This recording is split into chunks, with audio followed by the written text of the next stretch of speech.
Hello friends, welcome back fire with RP channel. நம்ம சேனலில் இன்னைக்கு என்ன பார்க்க போறேன்னு பார்த்தீங்கன்னா, பிப்ரவரி 26ஆம் தேதி மகா சிவராத்திரி நாளானது வருதுங்க.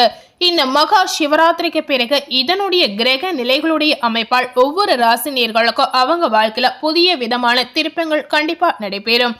அந்த வகையில கடக ராசினியர்களுக்கு இந்த மகா சிவராத்திரிக்கு பிறகு என்ன மாற்றம் நடந்திருக்கு அப்படிங்கிறத வாங்க பார்க்கலாம். கடகராசி நேர்கள் எந்த நட்சத்திரத்துல பிறந்திருந்தாலும் இந்த வீடியோவை ஸ்கிப் பண்ணாம முழுமையா பார்த்து பயனடைங்க.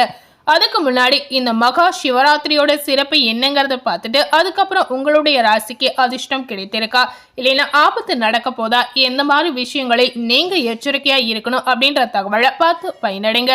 நம்ம சேனல்ல ஃபர்ஸ்ட் டைம் பார்க்குறவங்களா இருந்தீங்கன்னா முதல்ல நம்ம சேனலை சப்ஸ்கிரைப் பண்ணி பக்கத்தில் இருக்கக்கூடிய பெல் பட்டனையும் மறக்காம பிரஸ் பண்ணிடுங்க. முதல்ல இந்த மகா சிவராத்திரியோட சிறப்பு என்னங்கிறத வாங்க பார்க்கலாம். பொதுவாகவே மகா சிவராத்திரி அப்படின்னு சொல்லும் போது இந்த நாள் சிவ வழிபாட்டிற்கு உரிய நாள் அப்படின்னு சொல்லலாம். அதாவது சிவனுக்குரிய சிவ வழிபாட்டிற்கு ஏற்ற நாளாக இந்த மகா சிவராத்திரி இருக்கிறது. இந்த மகா சிவராத்திரியோட சிறப்பு என்னன்னு பார்த்தீங்கன்னா, மாசி மாதம் தேய்பிறை சதுர்த்தி திதியில் அம்பிகை சிவ பெருமானை வணங்கிய இந்த நாளையே மகா சிவராத்திரியாக கொண்டாடப்பட்டு வருகின்றோம். பிரளய காலத்தின் போது பிரம்மனும் அவரால் சிருஷ்டிக்கப்பட்ட அனைத்து ஜீவராசிகளும் அழிந்துவிட்ட நிலையில் பார்த்தீங்கன்னா, இரவு பொழுதில் அம்பிகை உமாதேவி பரமேஸ்வரனை நினைத்து பூஜை செய்தாங்க. 4 ஜாமங்களிலும் இரவு முழுவதும் ஆகம விதிப்படி அர்ச்சனை செய்தாங்க. பூஜையோட முறையில பார்த்தீங்கன்னா, அம்பிகை ஈஸ்வரனை வணங்கி அடியேன் தங்களை பூசித்த இந்த இரவை தேவர்களும் மனிதர்களும் தங்களுடைய திரு நாமத்தாலேயே, அதாவது சிவராத்திரி என்று கொண்டாட வேண்டும் அப்படின்னு அம்பிகையானவங்க வேண்டிக் கொண்டதாக சொல்லப்படுது. சிவராத்திரி அன்று சூரியன் மறைந்தது முதல் மறுநாள் காலை சூரியன் உதயமாகும் வரை சிவனை பூஜை செய்பவர்கள் யாராக இருந்தாலும் அவர்களுக்கு எல்லா விதமான பாக்கியங்களையும் தந்து முடிவில் மோட்சத்தை அழைக்க வேண்டும் அப்படின்னு வேண்டிக் கொண்டதாக சொல்லப்படுது. இந்த மாதிரி அருள் புரியுங்க அப்படின்ற அன்னியானவங்கள் வேண்டிக் கொண்டதாக சொல்லலாம். சிவ பெருமானும் அப்படியே ஆகட்டும் என்று கூறி அருள் புரிந்தார். அந்த இரவையே தான் சிவராத்திரி என வழங்கப்பட்டு அனைவராலும் கொண்டாடப்பட்டு வருகிறது. பகல் பொழுது பார்த்தீங்கன்னா பரமேஸ்வரனுக்கும், இரவு பொழுது அம்பிகையான உமாதேவிக்கும் உரியது என்று நியமமும் சொல்லலாம். ஆனாலும் பார்த்தீங்கன்னா சிவராத்திரி என்பது அம்பாளின் வேண்டுதல் படி கொண்டாடப்படுவதால் அது சிவனுக்கு உரியதாயிற்று அப்படின்னு சொல்லப்படுது. இதுதாங்க இந்த மகா சிவராத்திரியோட சிறப்பு அப்படின்னு சொல்லலாம். இந்த மகா சிவராத்திரிக்கு பிறகு இதனுடைய கிரக நிலைகளுடைய அமைப்பால் கடகராசினியர்களுக்கு என்ன பலன் கிடைச்சிருக்கு அப்படிங்கிறத வாங்க பார்க்கலாம்.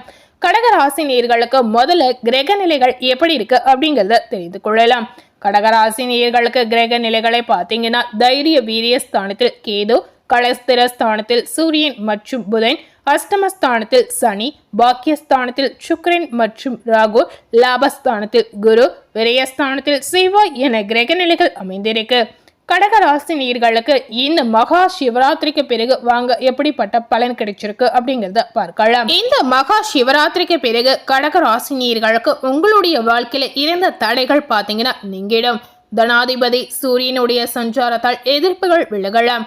நோய் நீங்கி உடல் ஆரோக்கியம் உங்களுக்கு மேம்படும். பணவரத்து கடகராசினியர்கள் பார்த்தீங்கன்னா நீங்க எதிர்பார்த்தது போல் இந்த காலகட்டத்தில் உங்களுக்கு இருக்கலாம்.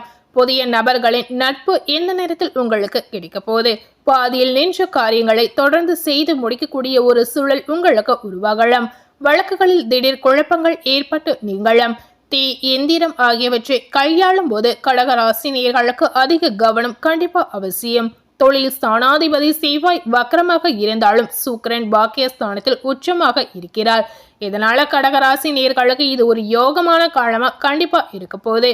என்ன மாதிரியான யோகங்கள் கிடைக்கும் அப்படின்னு பார்த்தீங்கன்னா, தொழில் வியாபாரத்தில் எதிர்பார்த்த லாபம் கிடைத்தாலும் அதிகமாக உழைக்க வேண்டிய ஒரு சூழல் கண்டிப்பா உங்களுக்கு உருவாகும். சரக்குகளை அனுப்பும் போது கண்டிப்பா உங்களுக்கு கவனம் அவசியம். உத்தியோகத்தில் இருப்பவர்கள் கூடுதல் கவனத்துடன் செயலாற்றுவது உங்களுக்கு நல்லதுங்க.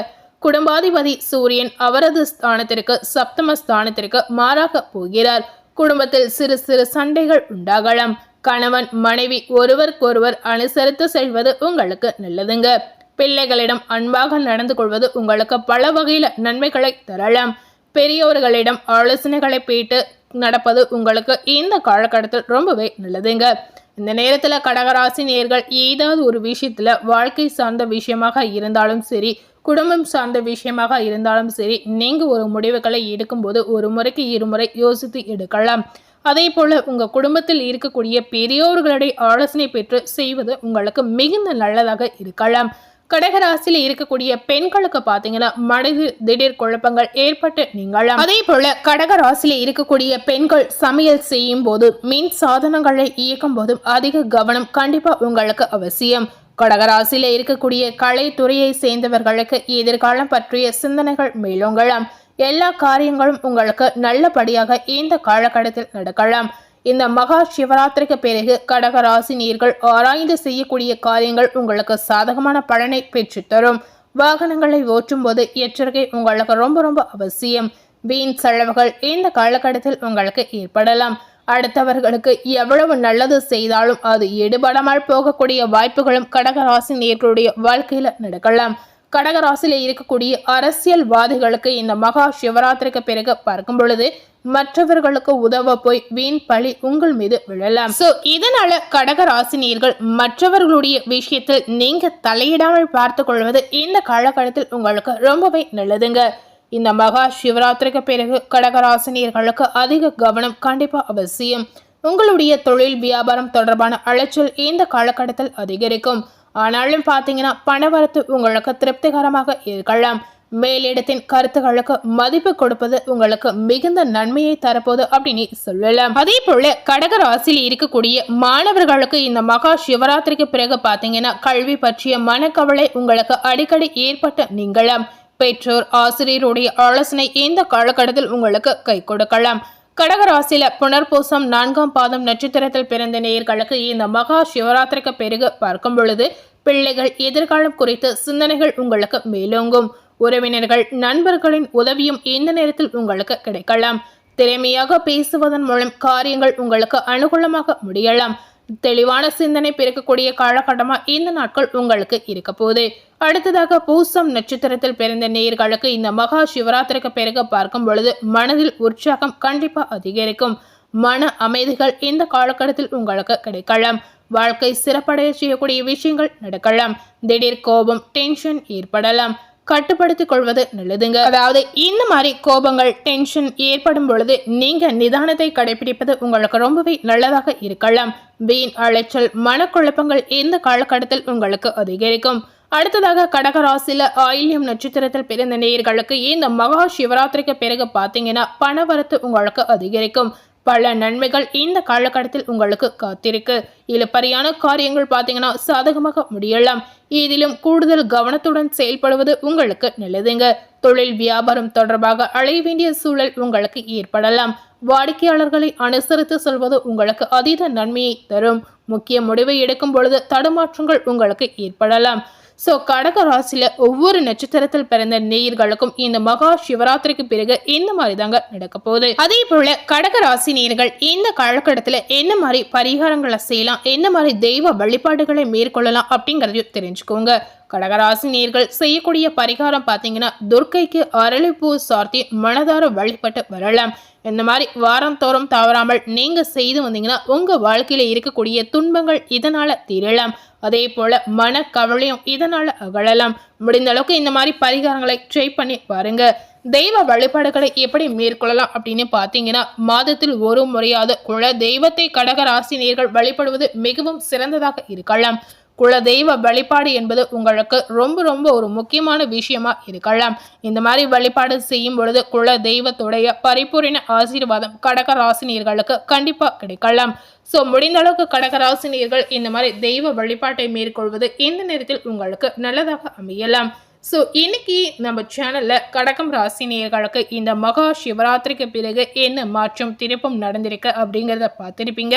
கண்டிப்பா கடக ராசி நேயர்கள் இந்த வீடியோல சொல்லியிருக்க பலனுக்கு ஏற்றவாறு இந்த காலகட்டத்தில் நீங்க நடந்து கொள்ளலாம். இந்த வீடியோவை நீங்க பார்த்து பயன் அடைந்த மாதிரி உங்க ஃப்ரெண்ட்ஸ் அண்ட் ஃபேமிலி பார்த்து பயன் அடையணும்னு நினைச்சீங்கன்னா இந்த வீடியோவை உங்க ஃப்ரெண்ட்ஸ் அண்ட் ஃபேமிலிக்கு லைக் பண்ணி ஷேர் பண்ணுங்க. இது வரைக்கும் நம்ம சேனலில் சப்ஸ்கிரைப் பண்ணாமல் இருக்கக்கூடிய கடகராசி நேயர்கள் முதல்ல சப்ஸ்கிரைப் பண்ணி பக்கத்தில் இருக்கக்கூடிய பெல் பட்டனையும் மறக்காமல் ப்ரெஸ் பண்ணிடுங்க. நீங்கள் சப்ஸ்கிரைப் பண்ணால் மட்டுமே நம்ம சேனலில் போடக்கூடிய எல்லா நியூ அப்டேட்டான வீடியோஸும் நீங்கள் உடனுக்குடன் பார்த்து தெரிந்து கொள்ளலாம். ஸோ கடகராசி நேயர்கள் எந்த நட்சத்திரத்தில் பிறந்திருந்தாலும் நம்ம சேனலில் போடக்கூடிய வீடியோஸை பார்க்கும்பொழுது மறக்காமல் சப்ஸ்கிரைப் பண்ணி பெல் பட்டனை ப்ரெஸ் பண்ணிடுங்க. தேங்க்யூ.